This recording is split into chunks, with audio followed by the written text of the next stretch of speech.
Buenas tardes y vamos a pasar a la tarde, esta parte de la tarde, que es la parte viva de la educación, esa que decía Yuset, mirad, mirad, que esto merece la pena.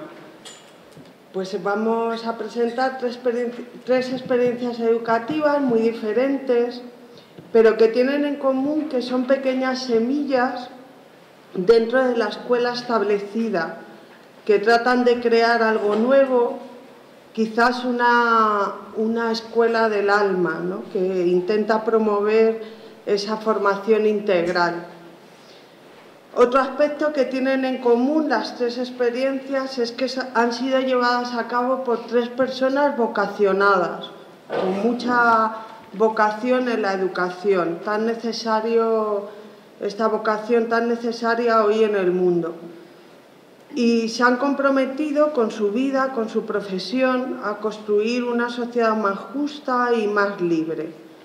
Y bueno, pues todos sabemos cuando nos encontramos en nuestra vida una persona que tiene vocación, lo creativa y lo dinámica que es, ¿no? Tratando de promover siempre algo nuevo, avances, y que siempre son las personas que tienen vocación, que nunca van a ver su trabajo como una carga, sino todo lo contrario, como una liberación en la que ponen toda su vida y ponen lo mejor que tienen, ¿no? Y esto es lo que han hecho estos tres educadores que me toca a mí presentar y que bueno, que son tres amigos con los que también compartimos muchos de nosotros ideales y utopías. La primera que va a exponer va a ser Marina, que está en el medio, Marina Ponce, que va a exponer la experiencia de una comunidad de aprendizaje. Ella lleva desde los 15 años trabajando como educadora, primero en una guardería familiar, luego estuvo 3 años trabajando en escuela de primaria como interina y 31 años de maestra en educación infantil en un colegio público de Sevilla, de Puebla del Río. Y los últimos años de su vida profesional ha estado como directora en un centro de comunidad de aprendizaje.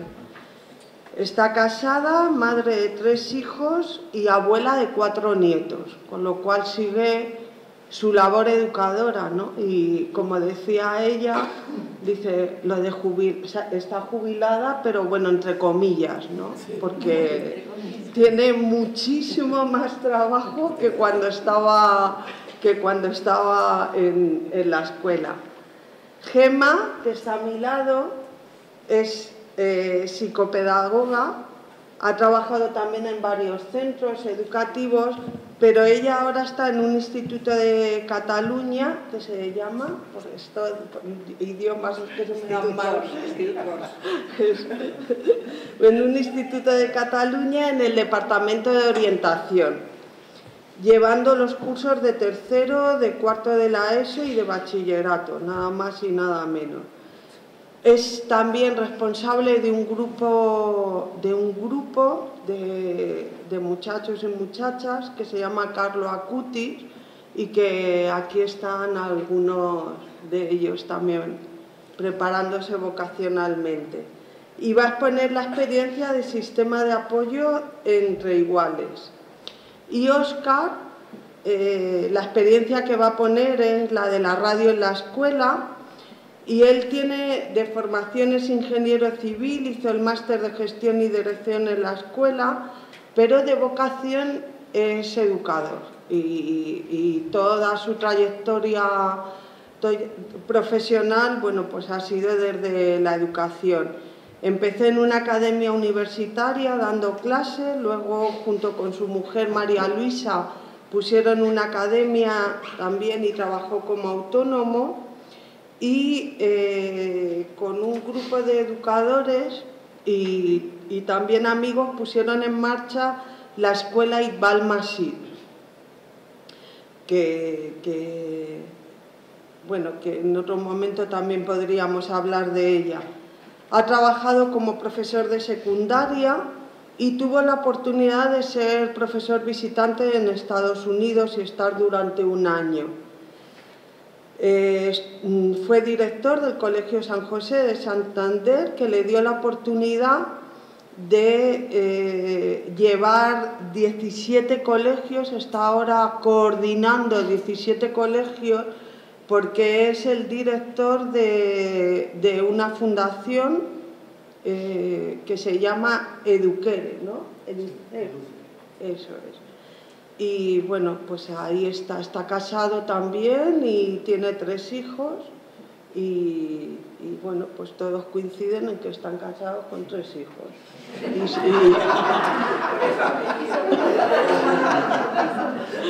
Bueno, pues Marina, adelante.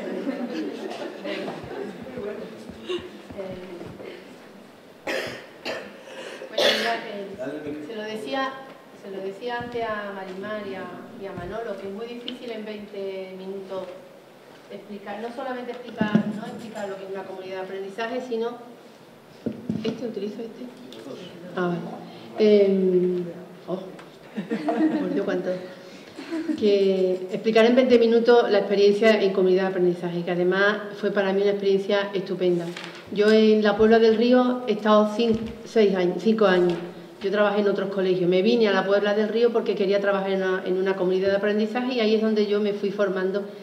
Y bueno, el inspector me nombra directora y sigo con esa formación, revitalizando ese proyecto. Bueno, ¿qué es una comunidad de aprendizaje? Una comunidad de aprendizaje es un proyecto de transformación de centros educativos dirigido a la superación. Tiene 2 objetivos fundamentales, es la superación del fracaso escolar y la eliminación de los conflictos, ¿no? A través de la implementación de actuaciones educativas de éxito en base al aprendizaje dialógico. Ahora explico esto, ¿vale? Transformación de centros es porque las comunidades intentan pasar de un modelo transmisor y reproductivo a una enseñanza de un modelo promotor de cambio, de desarrollo, de inclusión educativa. Y esta transformación se empieza en el aula, organizándose de distinta manera, realizando las actividades de distinta manera, y eso va y como eso se hace en todas las aulas, repercute en el centro, en la comunidad educativa, en el barrio, en la localidad, en la sociedad, en definitiva en el entorno en el que vive el niño. A través de, como he dicho, de unas actuaciones educativas de éxito. Se llaman así porque son actuaciones que están basadas en evidencia científica. Actuaciones que se han demostrado científicamente que son las que obtienen los mejores resultados en este ámbito. Se sigue investigando para ir mejorando todavía más, pero estas son las que nosotros hemos aplicado, las que están aplicando las comunidades de aprendizaje, las que hasta ahora científicamente se ha demostrado su validez. Y el motor que mueve a todas esas actuaciones de éxito y esa manera de reorganizar el centro para convertirse en comunidad de aprendizaje es el aprendizaje dialógico, como he dicho antes, y que se basa a su vez en 7 principios. No los voy a explicar ni enumerar, que después si queréis lo hablamos. Pero sí voy a leer una cita de Adriana Aubert que mete todos estos 7 principios en una de sus citas. Dice: el aprendizaje dialógico se produce en diálogos que son igualitarios, en interacciones en que se reconoce la inteligencia cultural de todas las personas y que están orientadas a la transformación de los niveles previos de conocimiento, del contexto y se busca el éxito de todos los niños y las niñas. El aprendizaje ideológico se produce en las interacciones que aumentan el aprendizaje instrumental, el diálogo, la reflexión, los contenidos, las habilidades, favorece la creación de sentido de lo que están estudiando, tanto personal como social, y están guiadas por principios solidarios y en las que la igualdad y la diferencia son valores compatibles y mutuamente enriquecedores. Bueno, esos son los 7 principios, ¿no? Las comunidades de aprendizaje en España nacen en una experiencia en La Verneda, en Cataluña, hace más de 45 años, donde Ramón Flecha, pues en un centro de adultos, empieza implementando las tertulias dialógicas, que luego diré lo que son, ¿no? Y de ahí se va avanzando y se van creando las comunidades. En Andalucía empieza en el 2006 Y actualmente en el mundo hay más de 9.000 escuelas o de centros educativos que se han transformado en comunidad de aprendizaje. Esos principios que he dicho antes del aprendizaje dialógico tienen que ser asumidos por toda la comunidad, por todos los sectores, es decir, equipo directivo, profesorado, padres, vecinos, incluso instituciones del barrio o de la localidad. Porque quieren alcanzar, para poder alcanzar esas metas y expectativas que tiene todo docente, que tiene todo padre para sus hijos, que tienen los propios niños, que tiene el profesorado. No solamente a nivel pedagógico, a nivel didáctico, a nivel de aprendizaje, sino también a nivel humano, a nivel de comunidad que busca estrategias adecuadas para transformar la realidad en la que vive el niño, buscando siempre el bien común de esa comunidad, de ese barrio, de esa localidad. La escuela, entonces, se convierte en un espacio de sistema de relaciones e interacciones que están orientadas siempre al aprendizaje, buscando la calidad de esas interacciones, no vale cualquier tipo de interacción. Y esas relaciones esas interacciones y esas relaciones, yo me acordaba esta mañana cuando hablaba Josep de esas interacciones, que él las llamaba también de otra manera, va a determinar la calidad del aprendizaje de esos niños, ¿no? ¿Qué es lo que ofrece entonces o pretende una comunidad de aprendizaje?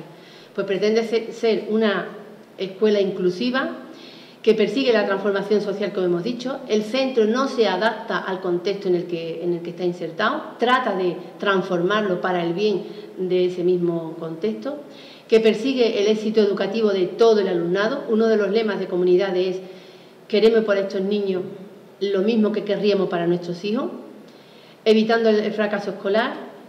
La mejora de la convivencia, se mejora muchísimo los conflictos en el aula, en el centro, y eso da pie a que se dedique más tiempo a actividades de aprendizaje que no a estar solucionando problemas y conflictos, ¿no? Pretende también la transformación de las expectativas, tanto educativas, o sea, académicas para los chavales, como las expectativas profesionales, porque todos aprendemos. Aprenden los niños y aprende el profesorado y aprenden las familias.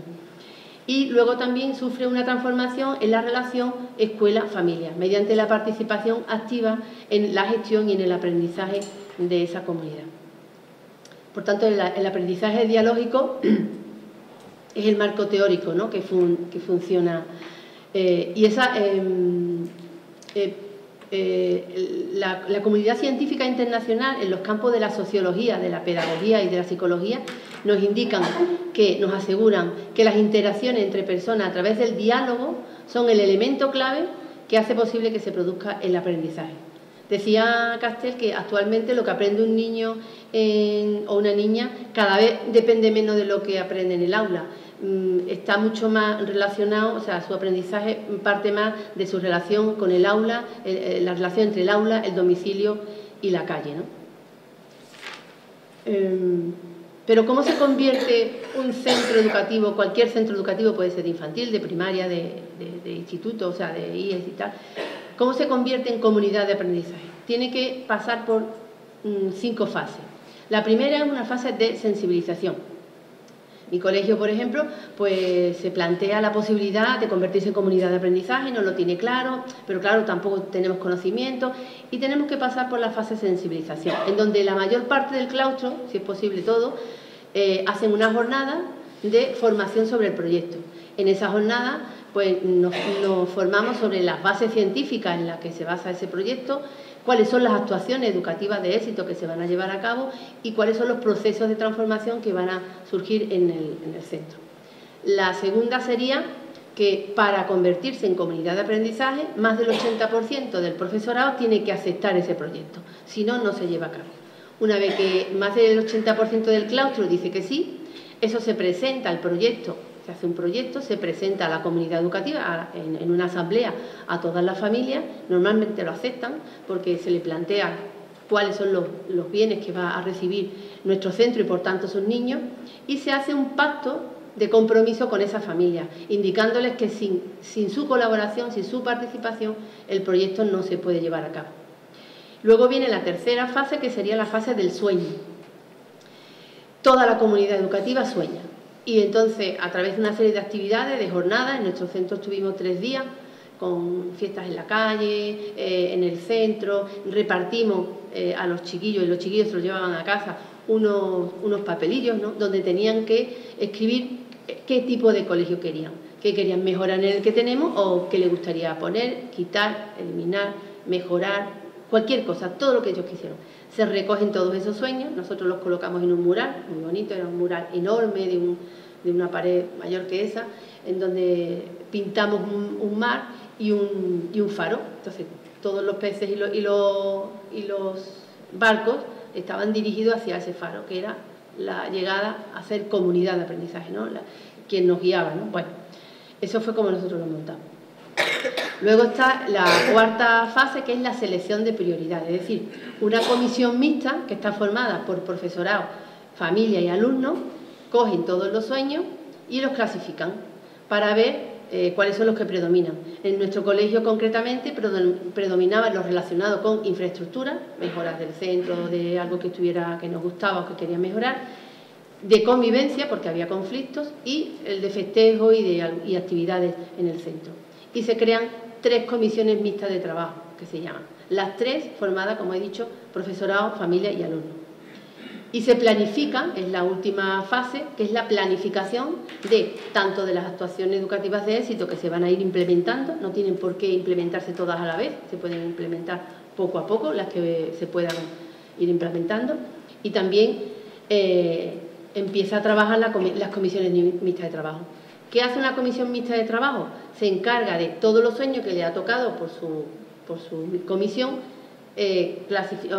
organizarlos por prioridades y trabajar para que se puedan cumplir esos sueños. Entonces, las familias que participan en esas comisiones y que han participado en la elaboración de los sueños, tienen la sensación de que son escuchados y que se quiere hacer un colegio a la medida de lo que ellos quieren para sus hijos, ¿no? Y existe también una comisión gestora, que es la que está integrada por miembros de cada una de esas 3 comisiones. Cada trimestre lo hacíamos nosotros, nos reuníamos, o sea, yo pertenecía a la comisión gestora y las 3 comisiones se reunían conmigo, con la comisión gestora. Yo no era solamente yo sola, era también padres y compañeros del centro, para dinamizar esas comisiones, para que nos contaran cómo iban consiguiendo los sueños, para coordinar los trabajos, planteaban las dificultades, los avances, es decir. Y con todo eso luego se hacía una asamblea a la familia para también contarles a ellos qué es lo que se estaba consiguiendo de aquellos sueños que ellos plantearon.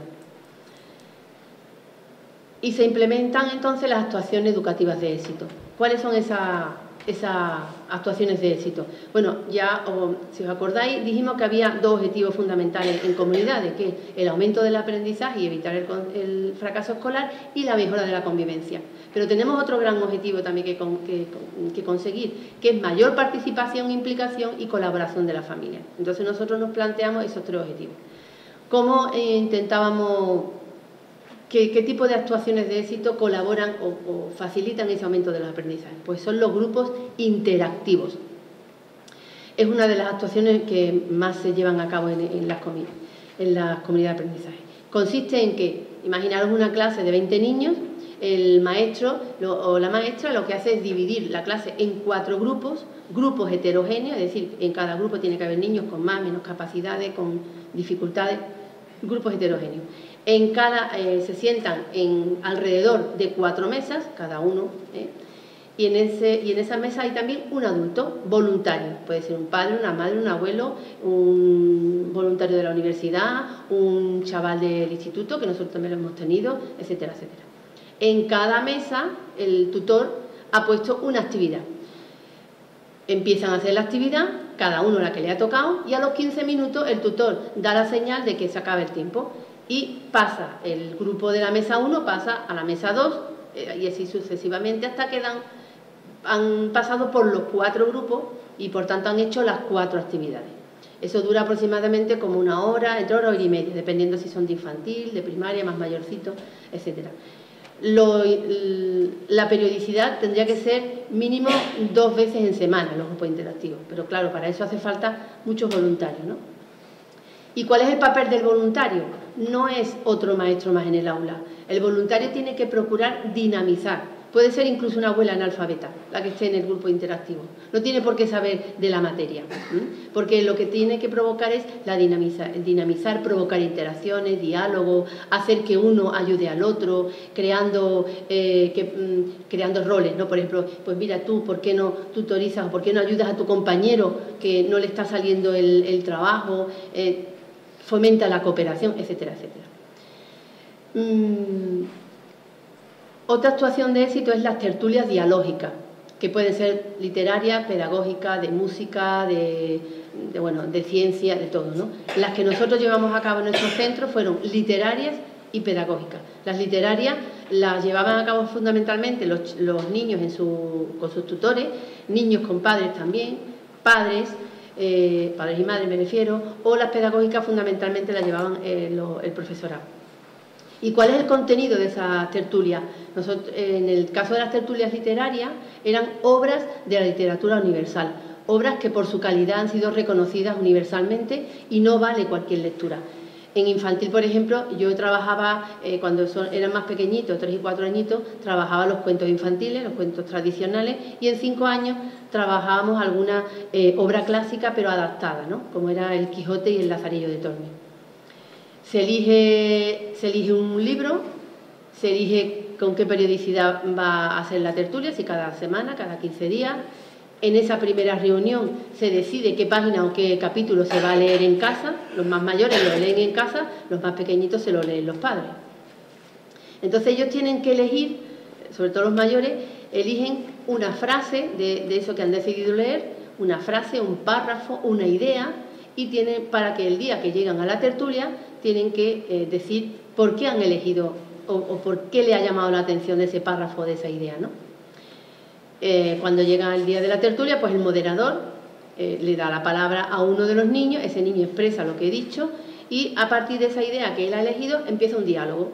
Cuando ya ese diálogo ya se ve que bueno, no avanza, pues otro niño expresa igual. Otro niño cuenta qué frase, qué párrafo o qué idea le ha sugerido, ¿no? Y todas las opiniones son válidas. Es decir, la opinión del maestro vale tanto como la de un niño, incluso con discapacidad. No se puede utilizar el poder que puede tener un maestro o el poder que puede tener un niño con altas capacidades. Todas las opiniones son respetadas y escuchadas. ¿Qué consiguen? Pues aprenden a respetar los turnos de palabra, a respetar las distintas opiniones, a saber escuchar, a la comprensión lectora, a la comprensión, la expresión oral. Incluso muchos van adquiriendo una mayor fluidez al leer. Es decir, todos son interacciones dialógicas, ¿no? Y la aportación cultural que les ofrece esas obras universales. Luego aparece también otra, la tutoría, la biblioteca tutorizada. Una biblioteca tutorizada es una biblioteca que nosotros, la biblioteca del centro no estaba muy lejos, ¿no? Entonces nosotros ofertamos la apertura de la biblioteca por las tardes, para que pudieran ir allí a hacer los deberes, le ofrecimos a los padres que teníamos una serie de libros de adultos que podían ir también a leer, y allí se hacían también las tertulias, etcétera, ¿no? Allí jugaban, también aprendían al ajedrez, usaban los ordenadores que había allí para hacer sus tareas, para investigación.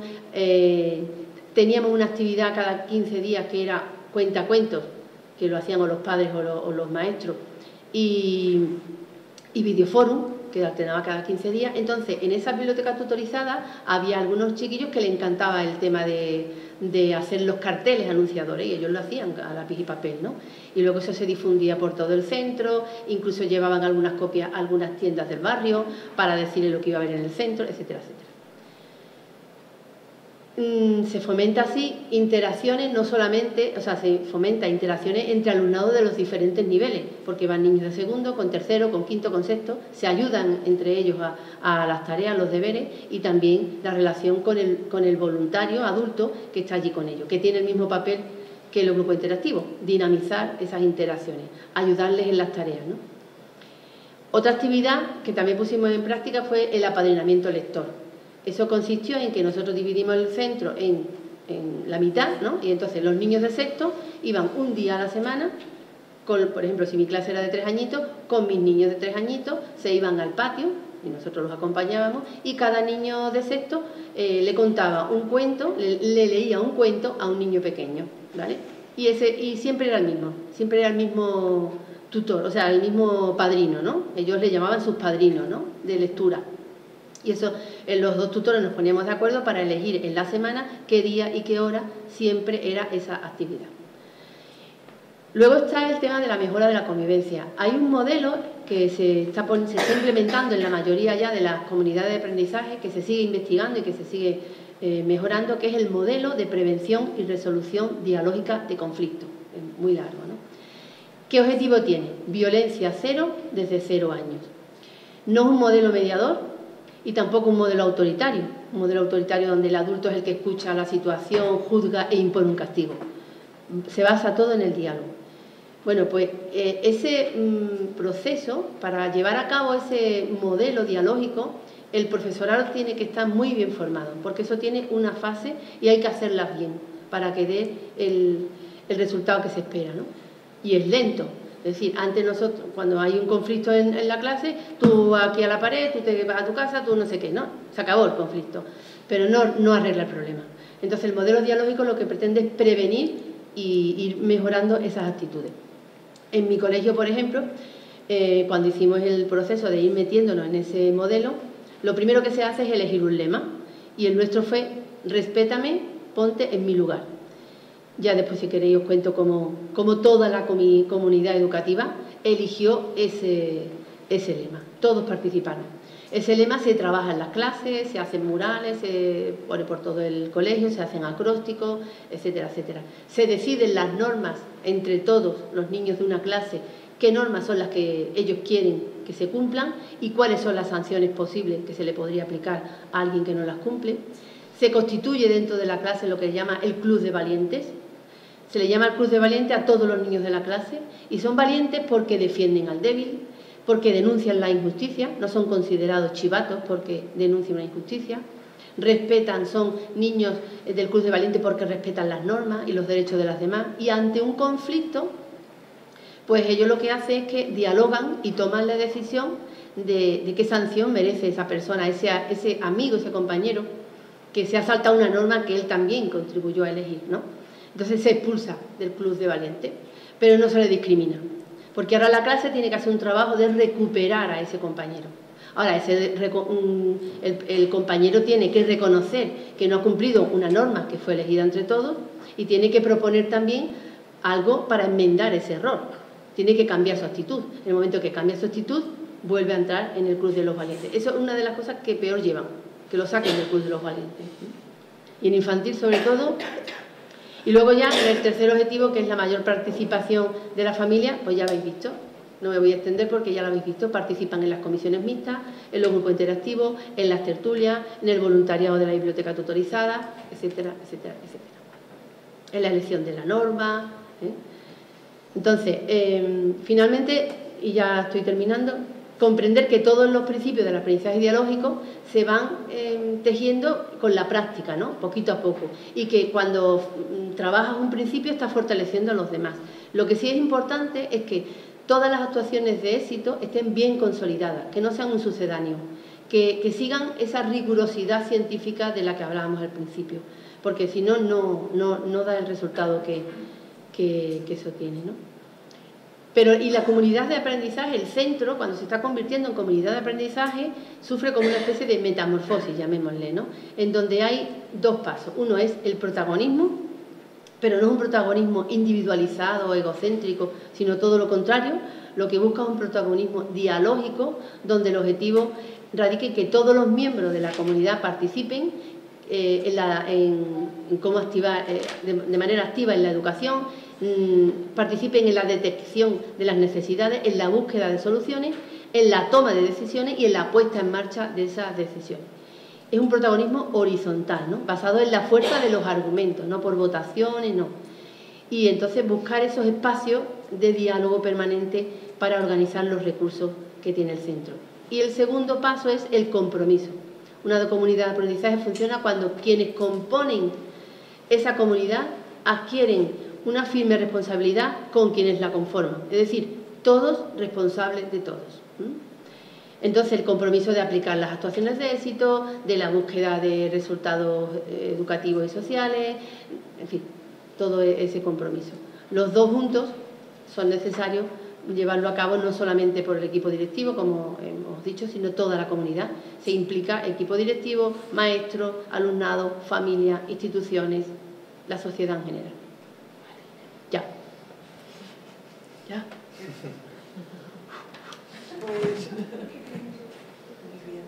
Gemma, pues toca tu experiencia.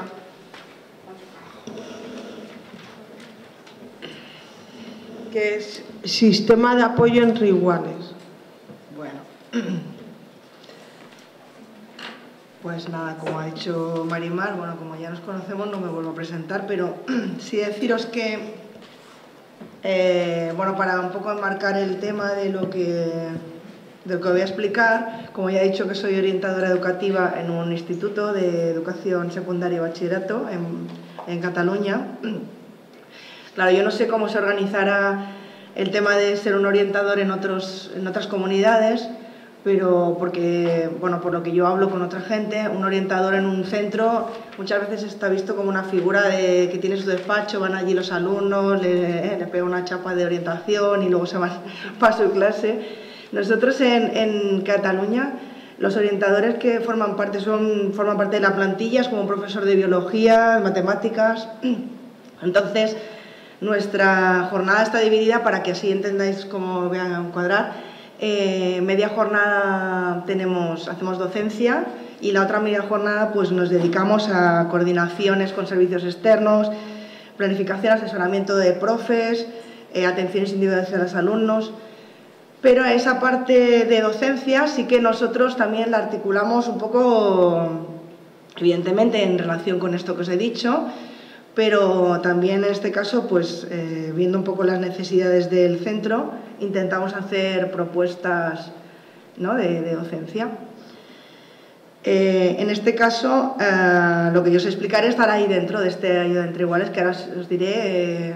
En mi caso es una materia que hacen los alumnos de cuarto de la ESO, todos los alumnos de cuarto de la ESO, que se llama mentoría, pero luego os explico exactamente en qué consiste. Pero sí que me gustaría, primero, antes de nada, decir por qué hago yo una experiencia de ayuda entre iguales, ¿no? Es decir, no me he inventado nada, quiero decir, me parece de agradecer, lo primero, agradecer a cómo he conocido yo la ayuda entre iguales, ¿no? Y lo primero que tengo que agradecer es que yo conozco lo que he aprendido de ayuda entre iguales. Lo primero que he aprendido de ayuda entre iguales lo aprendí de Lorenzo Milani, sacerdote y educador italiano, para los que no lo conocen, que merece la pena para quienes no les conocen, sobre todo vosotros jóvenes, si no lo conocéis, con la experiencia de la escuela de Barbiana.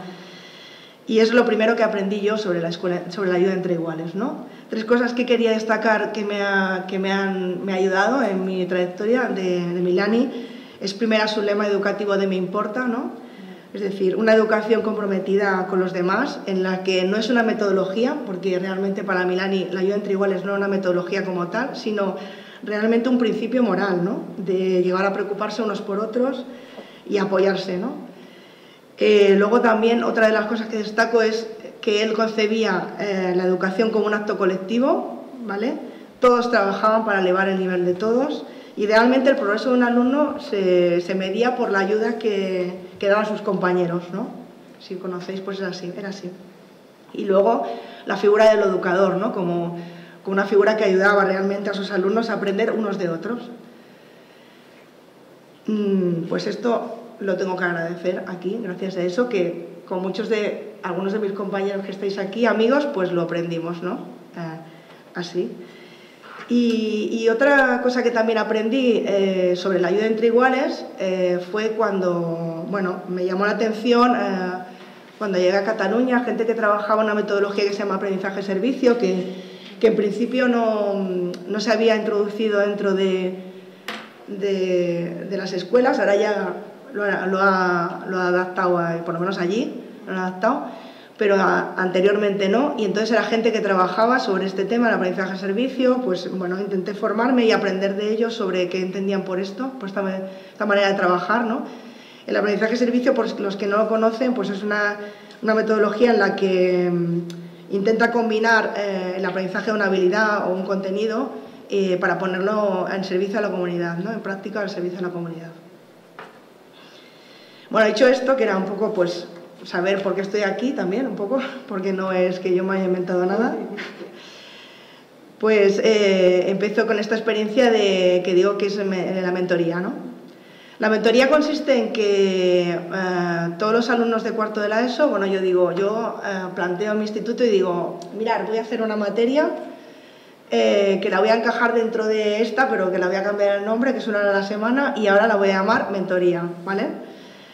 Que es a través, o sea, los alumnos de cuarto de la ESO, todos, y no es una selección de alumnos, sino que todos, por este caso en mi instituto hay 4 cuartos, pues todos se van a formar como mentores de alumnos de primero de la ESO, ¿vale? ¿Y qué significa ser mentor? Pues significa guiar, orientar, acompañar y proponer actuaciones concretas en relación a varios temas que trabajamos.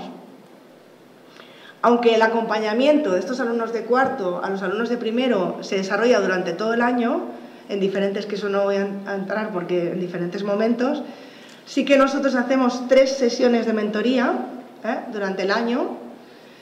Yo voy a hablar de la última que hemos hecho, la segunda, que hemos hecho ahora la segunda sesión de mentoría.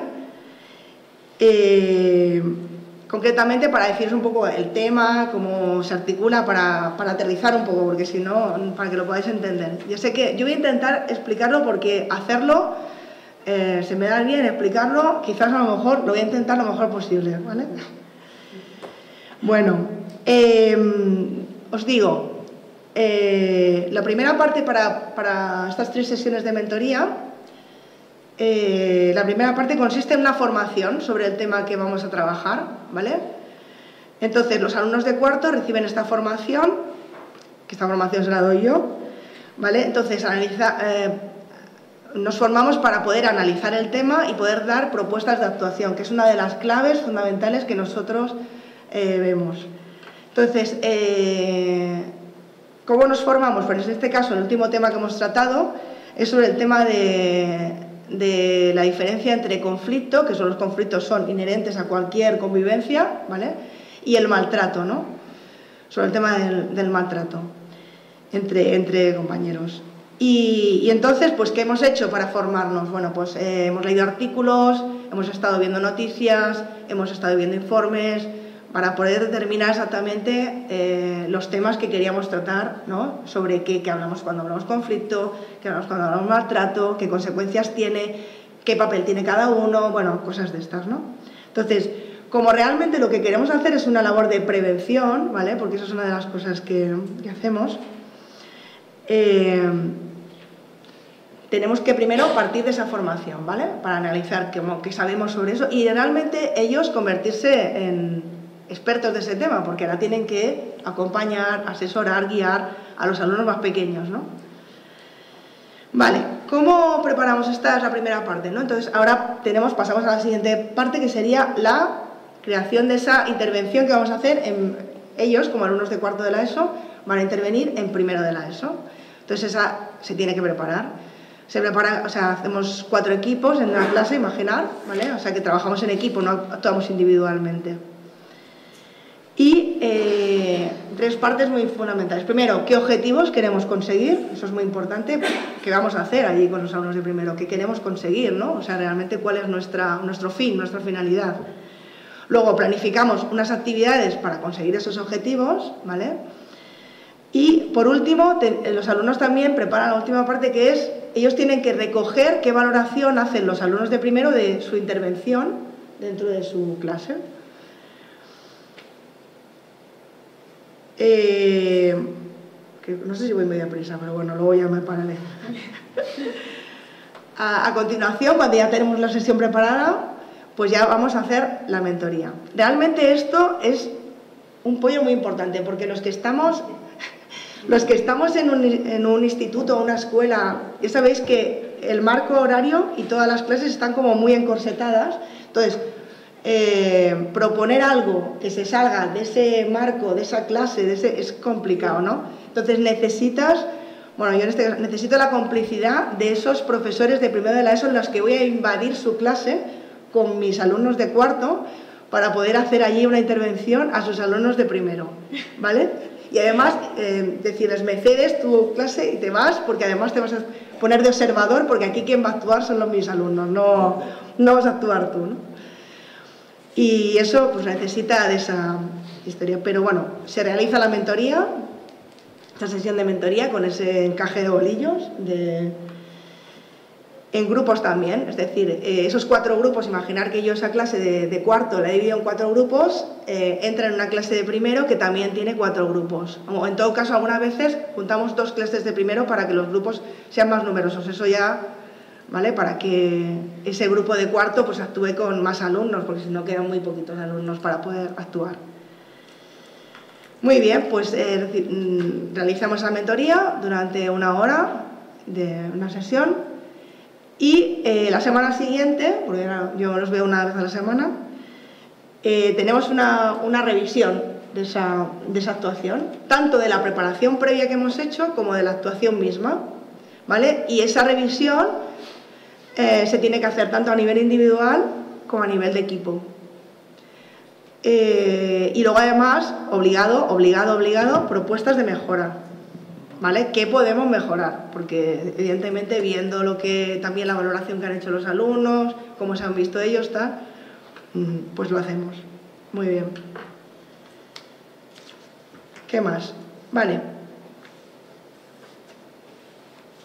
luego hablaré sobre el tema del trabajo en equipo, que es un tema importante, pero no voy a poder desarrollar aquí, o sea que ya... Pero bueno, sí que quería decir qué objetivos... He destacado 4 objetivos que para nosotros son muy importantes trabajar en la mentoría, que son, primero, la no inhibición, es decir, romper la indiferencia frente a los problemas que encontramos, que nos afectan y afectan a los demás.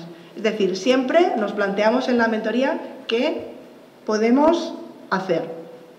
Tratamos, por ejemplo, aquí, ¿no? ¿Qué podemos hacer contra el maltrato de los demás o contra el... ¿Qué podemos hacer? ¿Vale? El segundo objetivo fundamental que trabajamos es el tema de la responsabilidad. Pero fijaros, la responsabilidad como una respuesta sostenida en el tiempo. ¿Vale? No es una respuesta puntual, sino que yo tengo que ser constante y ser respetuoso con el trabajo de los demás y con mi trabajo. El tercer objetivo que vemos muy importante también es el tema de la planificación. Creerme que la mayoría de los alumnos con los que trabajo no saben o no planifican sus actividades, o sea, no controlan su tiempo. Y esto es un tema que se trabaja mucho, porque además cuando tú estás haciendo un servicio a otros, tienes que hacer un buen servicio a otros, bien planificado, bien organizado, ¿no? Y por último, lo del trabajo en equipo, quería decir. Vale, la fuerza del equipo es impresionante, pero no es fácil trabajar en equipo. Los alumnos no quieren trabajar en equipo en general. Y aquí estoy viendo jóvenes que seguro que tienen esa experiencia, pero porque no saben trabajar en equipo también. ¿Vale? Entonces, hay que aprender a realizar un trabajo previo que después se pone en común en el equipo. Hay que aprender a ordenar un diálogo, para que todo el mundo tenga cabida. Hay que aprender a realizar una aportación común teniendo en cuenta todas las aportaciones. Y entonces se intenta trabajar esa fuerza brutal que tiene el equipo. Hay que decir que el impacto que... Bueno, y luego ya lo veréis al final de mi intervención. Hay que ver que el impacto que tiene este trabajo es tanto en los alumnos que realizan la actividad como los que reciben la actividad. O sea que es igual. ¿Vale? Y por eso os he traído, bueno, algunas aportaciones de mis alumnos sobre que no tenían nota, ¿vale? Por eso digo porque sobre cómo viven esta experiencia y qué valoran, ¿no? Que valoraban. Yo os leeré algunas y dice uno, hemos sido capaces de establecer una conciencia de los alumnos de primero y que sean capaces de identificar y eliminar una situación de acoso y cómo podrían ayudar. Dice uno, porque estaban hablando del tema del maltrato, ¿no? Dice otro, les dimos un espacio donde pueden expresarse y abrirse y recursos para actuar en consecuencia. Yo a mis alumnos muchas veces les digo, mirad, es que tenéis ahora mismo entre manos una herramienta brutal, o sea, porque primero, la comunicación que se establecerá con vosotros es muy diferente a la que se puede establecer con nosotros, los profesores. De hecho, algunos que lo dicen ahora, ¿no? Si hay espacio de diálogo que se crea entre iguales. Y luego, que vosotros tenéis una experiencia, yo les digo, una experiencia en este caso, son los mayores de cuarto, tenéis una experiencia de 4 años en el instituto y ellos acaban de llegar. Esa experiencia la tenéis que poner también sobre la mesa a la hora de realizar este trabajo, ¿no? Este tipo de trabajo, ¿no? Dice otro, este tipo de actividad ayuda mucho a ser conscientes de todo lo que pasa y a que los alumnos de primero puedan abrirse con nosotros. Es un poco lo que os estaba comentando.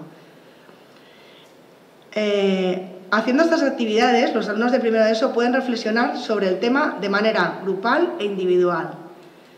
¿Por qué? Porque hemos visto ahora, que fijaros, que hemos introducido, porque como vamos introduciendo cosas que vemos que pueden ayudar, y una de las cosas que hemos introducido es que, y hemos valorado que está muy bien, es que quizás al acabar la actividad, cuando se hace esa reflexión final, los alumnos de cuarto hacen esa reflexión final con los alumnos de primero, detectábamos que si lo hacíamos en grupo se perdía quizás ese momento de poder hablar más tranquilamente con algún alumno. Entonces hemos introducido que primero hay un diálogo individual de un alumno mayor con quizás de los alumnos más pequeños y luego ya se ponía en común todo. Por eso dicen individual y grupal, ¿no? Hemos introducido eso que vemos que realmente ha sido bastante positivo y aporta también. Vale, ahora voy a decir una reflexión de un alumno que tengo que dice que va a ser el próximo director del instituto. Lo digo porque cuando leeré os vais a ver. Dice, soy de las personas que creo que estas actividades son buenísimas. Encuentro muchos aspectos positivos desde la acción que aplicamos nosotros, los temas hasta los aspectos que parecen menos importantes, como la distribución y organización de los alumnos de primero y nuestra. Creo que sí que causan efecto y aportan cosas positivas. Hemos podido sensibilizar a los alumnos de primero de la ESO. Dice otro, considero que hemos hecho un buen trabajo para el instituto y de prevención para los alumnos más pequeños del centro. Confío en que el taller haya servido para lograr acabar con el acoso. Luego hay otro que me encanta más porque dice... Este me va a gustar porque, digo, este es un poco más realista. Este ya acababa ya directamente, ¿vale? Pero este que voy a leer es más realista. Dice, valoro muy positivamente la oportunidad que hemos tenido de hacer una explicación de este tipo. También la oportunidad para los alumnos de primero. Yo creo que puede ser que no hemos solucionado muchas cosas, pero hemos ayudado a que los alumnos sean conscientes de lo que puede pasar. Entonces ya, o sea, quiero decir que os he traído de todo tipo. Dice, este tipo de actividad ayuda mucho a ser consciente de todo lo que pasa y que los alumnos puedan tener confianza con nosotros para explicarnos, ¿vale? Y por último, y acabo, dice, es que como esto, insisto yo mucho el tema del trabajo en equipo aquí, dice, hemos hecho un buen trabajo en equipo y nos hemos ayudado mucho. Creo que hemos hecho conscientes a los alumnos de primero de las cosas que pasan y les hemos ayudado a saber cómo tienen que actuar delante de estas situaciones, que al fin y al cabo era nuestro objetivo. Bueno, pues ya está, luego después. Muy bien, muchas gracias. Pues, Óscar, es tu turno con la radio en la escuela.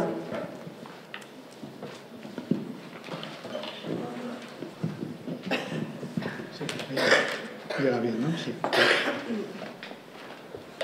Bueno, a mí me han dicho que, como hoy es el Día Internacional de la Mujer, que me tocaba a mí cerrar. Eso es lo que me ha dicho Marimar. Bueno, yo voy a intentar hacer Esto me hubiera gustado mucho más en mostrar esta experiencia de una forma más vital y más real, ¿no? No en forma de frase o exposición, porque es difícil, bueno, pues supongo que también a todos nos pasa, ¿no? Cuando intentas trasladar una experiencia en forma de charla es complicado. Al menos, ¿no? Los que no conozcáis nada, por lo menos el título ya puede resultar sugerente, ¿no? La radio en la escuela pues, resulta más sugerente que las matemáticas en la escuela, ¿no? Para los jóvenes o que cualquier materia curricular. Hoy antes cuando decía Gemma esa compartimentación que tenemos al menos en la educación formal, ¿no? Bueno, yo voy a empezar, como la canción de Fito, esta de La casa por el tejado, pues voy a empezar La casa por el tejado y voy a empezar por el final, ¿no? Por el qué, que soy consciente que no es lo más importante. Voy a intentar dibujar qué es lo que es hoy este proyecto en un colegio en concreto en Santander, en la educación formal. Luego ya explicaré el para qué, ¿no? La finalidad y sobre todo también el por qué, también cuál es su origen, que es muy importante y es mucho más importante que la parte visible, ¿no? Es como pensar en esta parroquia, en cualquier edificio. A veces nos quedamos pensando, pues qué instalaciones, y no pensamos en el esfuerzo que hay detrás en la construcción de esas instalaciones o en el proceso que hubo hasta pensar esa casa o ese proyecto, ¿no? Y nos quedamos mirando lo que se ve. Bueno, ¿qué es lo que se ve, ¿no? De este proyecto de la radio en la escuela? El qué que os decía.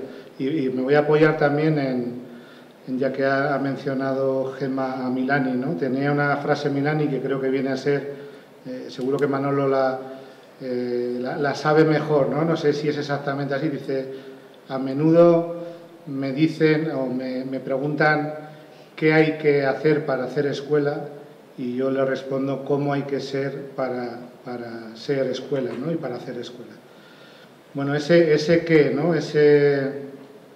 Eso que se ve ahora mismo. Bueno, pues intentad imaginaros una sala, lo que nosotros llamamos una sala de producción mediática, un espacio lleno de ordenadores en el que los alumnos es como una especie de redacción de un periódico en el que buscan información sobre el tema que sea, en cualquier etapa educativa, en función, evidentemente no es lo mismo los alumnos que están en un ciclo de primaria que en otro, o los que están en secundaria, ¿no? Pero bueno, un espacio para construir los guiones, porque lo que sí que está claro es que nadie hace un programa de radio si no hay un guión, en la forma que sea. Si son pequeñitos de infantil, pues lo llevarán escrito una frase por sus tutoras en un trocito de papel, y si son de secundaria, aquello tiene que estar perfecto, ¿no? Imaginaos ese estudio de producción mediática, imaginaos al lado un espacio para la grabación de podcast de radio, que son la excusa para la realización de entrevistas, para la realización de cuñas publicitarias, para cantar, para una sala de control, y un espacio también para un set de grabación de vídeo, lo que es una sala croma, pues estos espacios que vemos también en los programas de televisión, ¿no? Eso es lo que se ve, pero eso que se ve, y nos pasa mucho a veces cuando nos visitan centros educativos, otros profesores, te quedas y al final llegas a conclusiones erróneas, ¿no? Si yo ahora os preguntara dónde está implantado ese proyecto, todos pensaríamos que está en un supercentro, en un centro con muchísima capacidad económica, con un alumnado. Bueno, pues luego veremos que todo lo contrario, ¿no? Eso es lo de menos, ¿no? ¿Cómo empieza o cómo se va dando estos pasos, ¿no? Evidentemente hay una semilla, que acabaré con esa semilla, ¿no? Esa semilla cae en ese centro, en esa tierra buena, en ese centro, empieza con una pequeña experiencia, con un taller. Eso parece que funciona, se concreta en un proyecto, porque esto está integrado en lo que en la Consejería de Educación de Cantabria llama los proyectos integrados de innovación educativa, ¿no? Bueno, pues al final, algo que se concreta en un proyecto, ¿no? Ya cuando hablamos de proyecto, ya estamos hablando de un proceso en el que tiene que intervenir un claustro de profesores. Esto no pueden ser acciones evidentemente hay personas que impulsan y que tienen esa vocación pero si no hay un acompañamiento del claustro de los equipos directivos del resto del profesorado, pues esto estaría condenado evidentemente a morir, ¿no? Ese proyecto va dando pasos, se configura en ese dibujo que has hecho, en esa fotografía de ese estudio, da un paso más, ¿no? y empieza a pensar. Claro, estamos en esa compartimentación que decía Gemma, y claro, si tú tienes ahora clases de 50 minutos, pues es muy difícil meter esto en ese horario, ¿no? Bueno, pues al final se configuran también unas materias optativas en tercero y cuarto de la ESO que se llaman radio y televisión, para trabajar eso también en el ámbito curricular. Hay un proceso de reflexión entre el profesorado para cultivar la colaboración entre áreas, para disponer de espacios más amplios en los que poder y no estar constreñidos a esos espacios de 50 o de una hora. El año pasado un grupo de jóvenes que tenían no me gusta llamarlo asignatura, porque llamar a esto asignatura es como, ¿no? Diría Josep que el lenguaje es importante, ¿no? Bueno, pero está configurado en el calendario como asignatura. Hay un grupo de alumnos que este curso pasado ganan el Premio Nacional de Gonzalo Estefanía de Radio aquí en Madrid, ¿no? Fruto de ese trabajo en el seno de este proyecto. Y el último paso ha sido la creación de un ciclo de grado medio de formación profesional que se llama el técnico en vídeo, disc-jockey y sonido, ¿no? Relacionado con toda esta trayectoria. Por eso digo que a veces nos quedamos con esa punta del iceberg y debajo hay muchísimo más, ¿no? Y mucho trabajo. Una vez que tenemos, ¿no? más o menos esa fotografía, yo creo que todos ahora, si yo os preguntara si creéis que un proyecto de estas características, todavía no os he dicho cómo se organiza el trabajo, ¿no? De las diferentes etapas, pero yo creo que todos estaríamos de acuerdo en que sí que puede ser motivador, ¿no? Para los alumnos, generador de nuevas posibilidades de aprendizaje, al menos porque lo hace de una manera, ¿no? A un grupo vamos a pensar en adolescentes, a un grupo de adolescentes darles la posibilidad de jugar con la música, de crear y luego hacer un trabajo serio, evidentemente, ¿no? en esos guiones, porque todo esto está supervisado por sus tutores y el profesorado, pues tiene muchas posibilidades, ¿no? Por lo tanto, pues competencias, destrezas, habilidades que se trabajan, ¿no? Pues la creatividad, el trabajo en equipo, la conciencia crítica, evidentemente, ¿no? Porque todo esto, cuando luego llegue, ¿no? a la semilla, aquella semilla de los talleres de prensa, etcétera, pues a los alumnos hay que enseñarles también a tener esa lectura de lo que pasa en el mundo, ¿no? De por qué aparece esta noticia en ABC y no aparece en El País, o al revés, o por qué esto tiene ¿no? este cierto sesgo y en este otro medio aparece de otra manera. Bueno, voy aterrizando en el para qué, ¿no? Si esto no tuviera una finalidad, pues sería un proyecto más de estos escaparate, que hay muchísimos hoy en día en los centros educativos, fruto de esa baja, ¿no? De ese problema que tenemos de baja natalidad. Nos movemos muchas veces en ese escenario de intentar sacar al candelero proyectos para que quedan muy bonitos en la foto y en el cartel y luego no son nada, ¿no? Entonces, pues tiene que haber una finalidad clara, si no, no serían más que los 4 micrófonos puestos allí y poco más, ¿no? Ese centro que seguramente muchos de vosotros habéis pintado, como os decía, ¿no? Como, pues de un standing medio alto, pues está en el centro de Santander, en una zona que los centros de algunas ciudades se están configurando, por lo menos en mi ciudad, una zona de vivienda, incluso infravivienda en algunos casos, o al menos vivienda muy humilde, sin muchísimos servicios, sin ascensores en los edificios, que se han quedado, bueno, pues la población ha ido envejeciendo y esos pisos al final han sido ocupados ¿por quién? Por las familias que vienen de otros países migrantes, que son los únicos, las familias jóvenes, se desplazan a otros lugares de la ciudad. Bueno, pues ese centro tiene actualmente, este curso, no llevo la cuenta, ¿no?, pero aproximadamente 26 nacionalidades de procedencia diferentes de sus alumnos, Iberoamérica al completo, Rumanía, Moldavia, Camerún, Nigeria, Marruecos, Pakistán, China, Moldavia ya he dicho, bueno, Rusia, Ucrania, bueno, prácticamente ya os digo, 26, ¿no? El porcentaje de alumnado inmigrante es superior al 50%, y no solo es un tema de diferentes, bueno, de diversidad evidentemente, pero también de un nivel sociocultural bajo y con muchos problemas económicos, ¿no?, con todo lo que esto conlleva. Bueno, pues ¿qué detectamos en el centro? Pues que la competencia lingüística del alumnado de origen suele ser deficiente, mayoritariamente en el alumnado de procedencia de países no hispanohablantes, está claro, pero también de estos últimos, porque hoy también con alguien lo hablábamos estos días,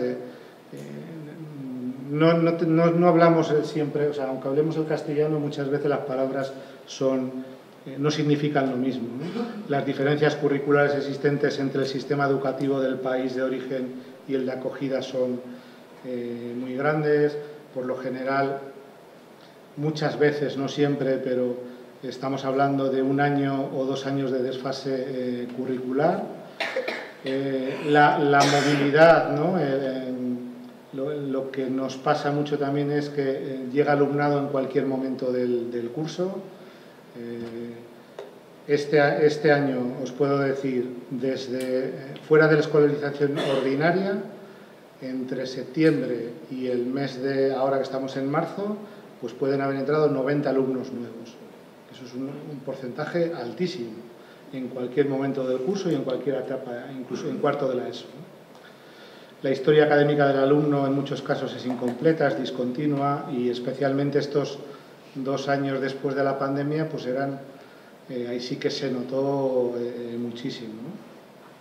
Bueno, entonces, no hace falta, ¿no?, que explique mucho más que con esos datos que la finalidad, ¿no?, una de las finalidades, evidentemente toda esta problemática no se soluciona con un proyecto educativo basado en la radio, ¿no?, sino que, bueno, es una herramienta más, ¿no?, pero que sí que favorece muchas de estas, todo lo relacionado con la competencia lingüística, la expresión oral, la expresión escrita, la comunicación, que sí que es una herramienta muy válida para ello, ¿no?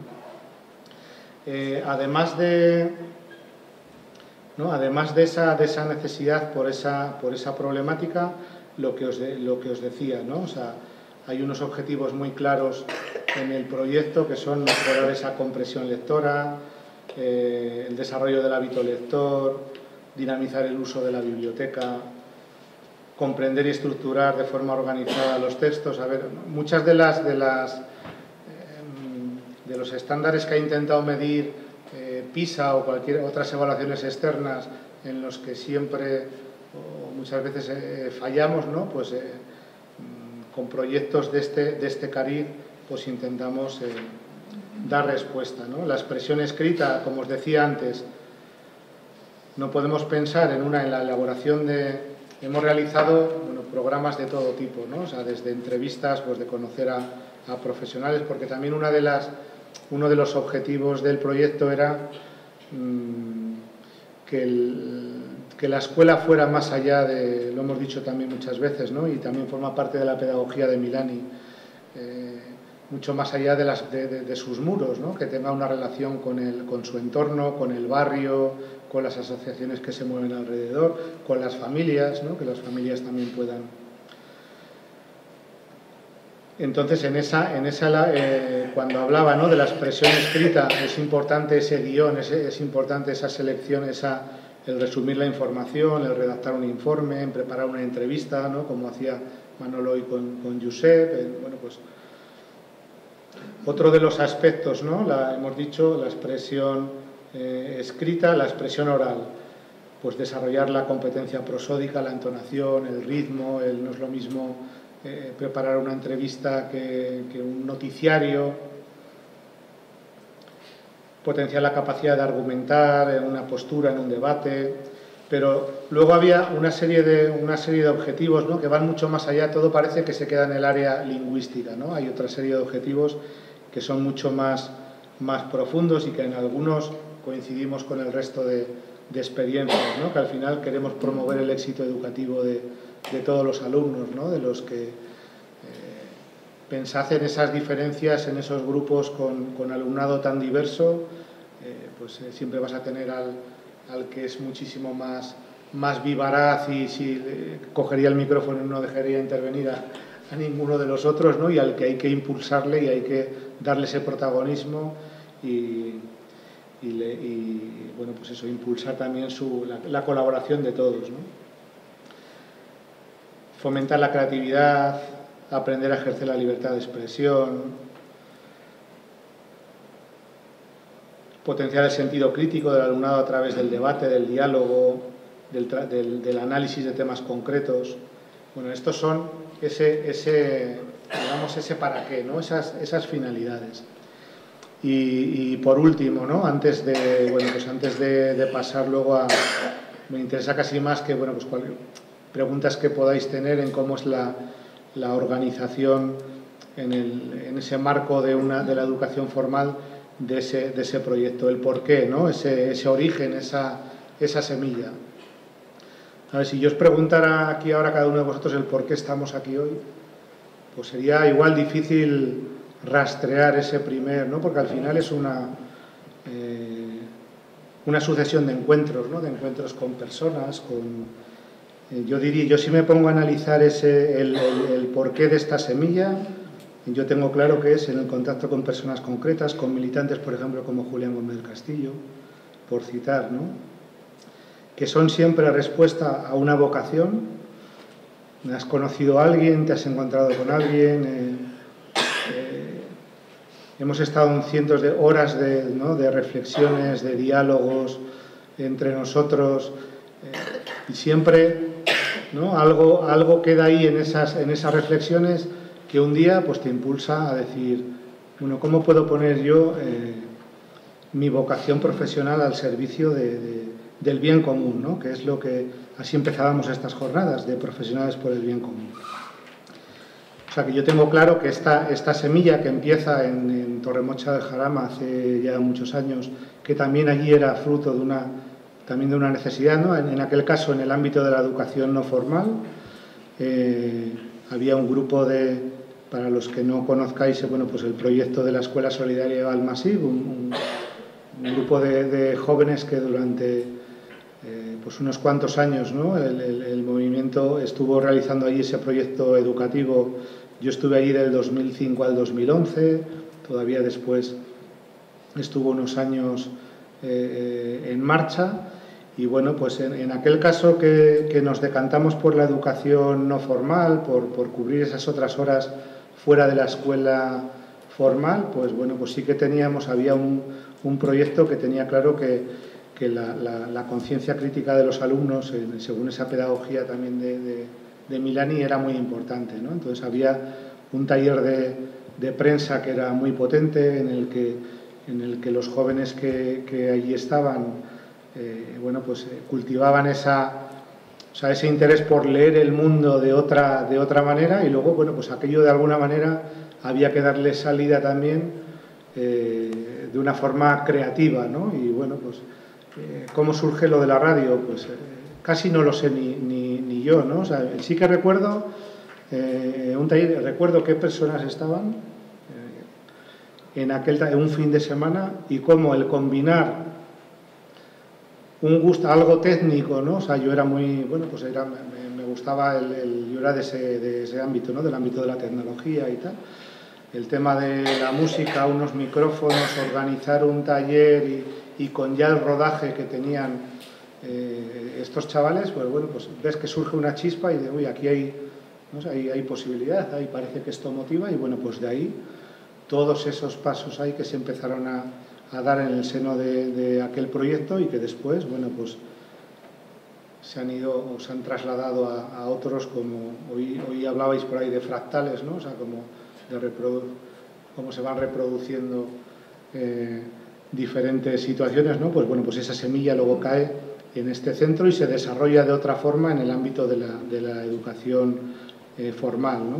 Deciros también, ya para finalizar, que independientemente de las posibilidades que yo evidentemente le veo muchísimas posibilidades, ¿no? en este terreno, porque es muy motivador. El INTEF, que es el Instituto Nacional de Tecnología Educativa y Formación del Profesorado, está intentando impulsar en todas las comunidades. Hay comunidades, sobre todo Extremadura, Andalucía, que ya trabajan con plataformas de radio educativa en los centros, implantarlo en otras comunidades. En la Comunidad de Madrid creo que está empezando, en Castilla y León. Bueno, pues que no os extrañe si en vuestro centro llega una propuesta de poner en marcha herramientas de este tipo, ¿no?